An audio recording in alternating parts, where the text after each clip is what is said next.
quarter mile at a time. Damn.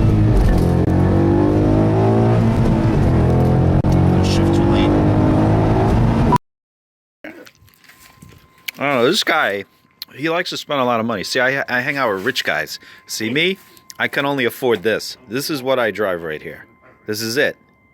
There's no money here. Okay? So, I don't have any money. He's afraid to come to my neighborhood because it's really bad over here. So he didn't want to come over here because they might steal this ride. I'll tell you, a lot of money. We're here with a professional race car driver. We just went around the block. I'm wondering when he's going to start to go fast. This car got any balls or what? I mean, it can handle, you know.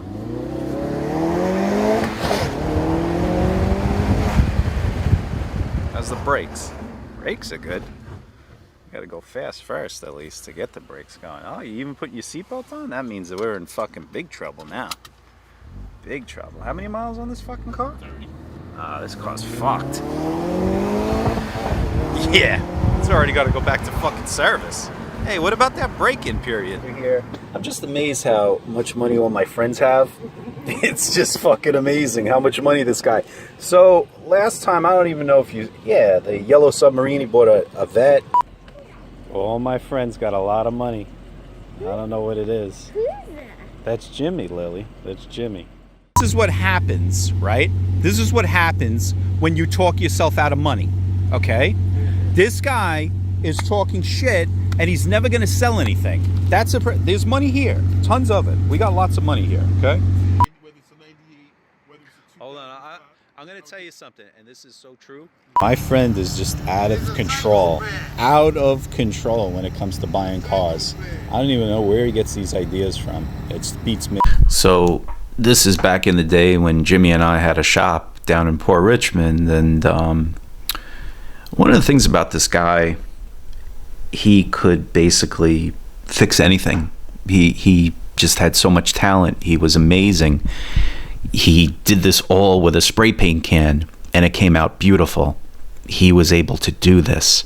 I mean, this guy built so many models. He customized models, you know, cars, and painted them.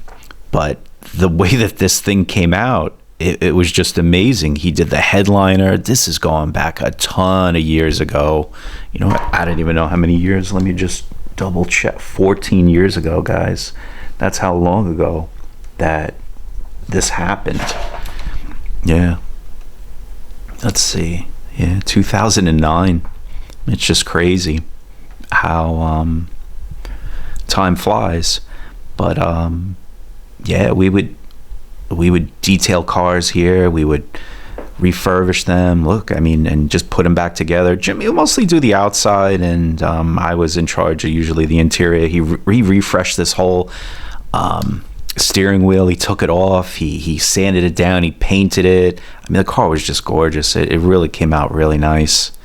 And yeah, those were good times there at the shop. A lot of good times. So many memories. And just like looking over stuff with this guy, him and PB, back at his old car lot in Queens. He's the best, basically probably 1995. PB's in the hospital right now too. It sucks. But yeah, just looking at old photos. I mean, photos. Imagine photos. Here he is at the car show. We're at Englishtown. Him speaking to the owner of Forward Motion. And we just always had great times, all of us. You know, going to Long Island Rim and causing trouble over there with Carl. And these are the cars that brought us together. This was the car that I met him at. I met him at the Staten Island Mall. I seen him. I was with Curtis. He's in the video.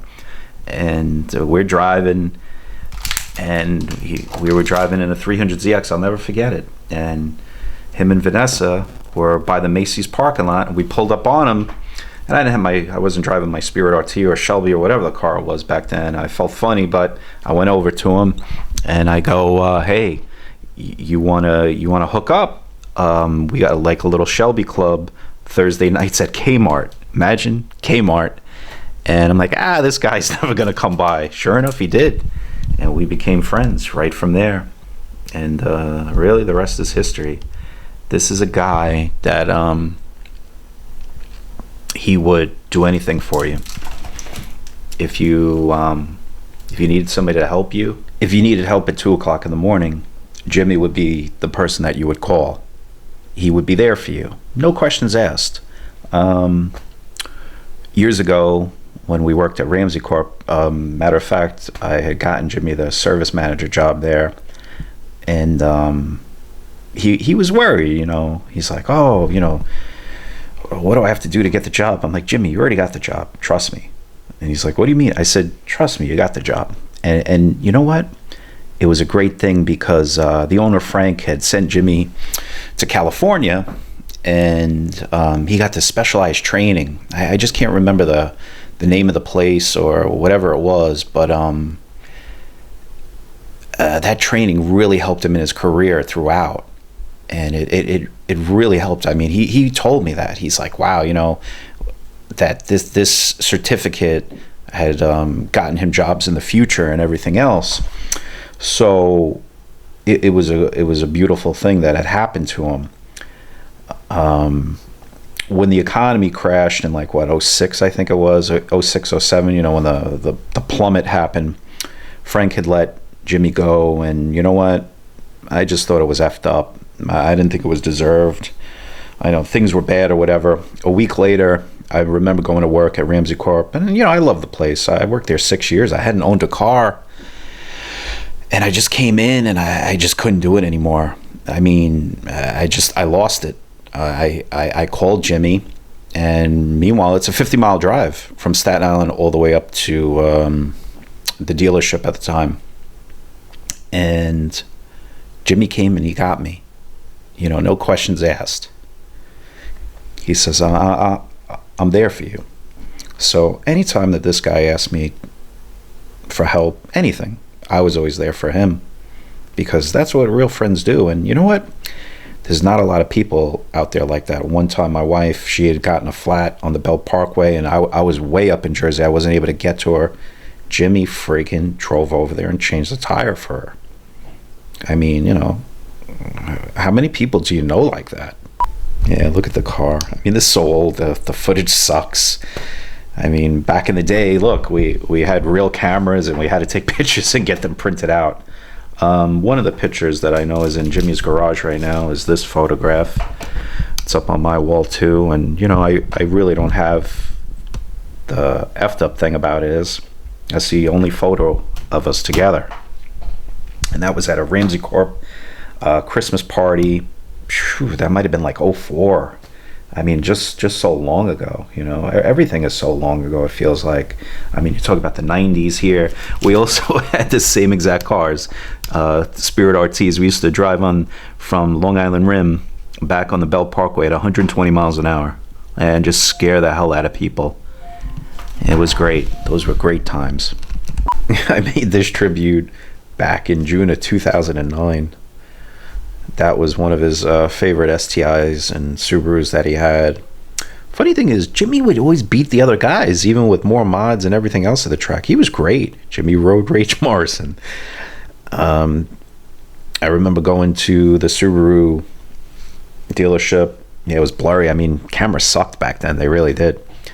But I remember the night we went, he loved that car. He really did. That one he particularly liked. That was his favorite. And Vanessa was there, I was there, and we picked up the car, which later on, he would actually work in that service area. It moved from Subaru and it became Hyundai, and then Jimmy, of course, was the manager over there, service manager at Hyundai. So it was kind of unique in a sense that things ended up that way, whatever. But yeah, there's him with the Spirit RT, and that was a young Transporter then, when he was still in Queens. And I miss those times. He was great. Last thing that Jimmy and I did in December last year was we had lunch together. I brought over some sandwiches. Guess what we did? We swapped stories about cars, stuff he saw on Facebook Marketplace, this car, that car, and that's really always what we did. I mean that's what a lot of us guys seem to do, and it's going to be really hard not to speak to my friend anymore. And I I want to remember him the way he was. I really do. You know, I mean that's what it is. I mean, looking back at a lot of the stuff here is just hysterical. You know, like you just look back at stuff on his timeline, everything else, and it's just looking back, you know, at how things were and was. He was a great guy, and I'm really gonna miss him.